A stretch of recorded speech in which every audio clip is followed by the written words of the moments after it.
Hello kakabsat mga buddy. Samahan niyo ako. Siyempre nasa province tayo. Kita naman yung tsura. Kambing ng yun yata yung kambing ng kapatid ko. Ito, naalala nyo nung umuwi ako nung nakaraan. Nasama sa vlog to, Ibalete. Sisilin ko yung baka ni Darwin. Kasi umalis siya. Dito nag-uuling yung tatay ko dati. Ito.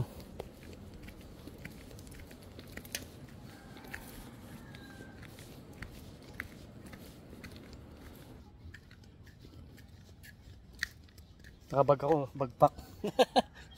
Ano yan, nandyan yung drone. Papalipad ako. Patry natin dito. Try ko man to, ikaw absat. Oh, doon ako galing. Ba't doon kayo, ba't nasunod kayo? Mga kambing sumusunod. Ito yung baka niya. Ayun na oh. Ayun oh. Alaga ng patid ko. Oh, ganda ng tanawin dito. Yung ilog, Abra River. Ayan, medyo malaki ulit kasi naulan-ulan na naman. Pero pag summer yan, sobrang yan yun. Pag summer, sobrang liit. Natatawid yan, pwedeng tawirin ng mga sasakyan. Pag tawid dyan sa bundok ng malaki yan, ano na yan Ilocos, papuntang Bigan City. Andun yung tinatawag nilang badak ni ang bakat ng paa niya. Ayan oh. Ayan. Ayan oh. Di ba? Badak niya ang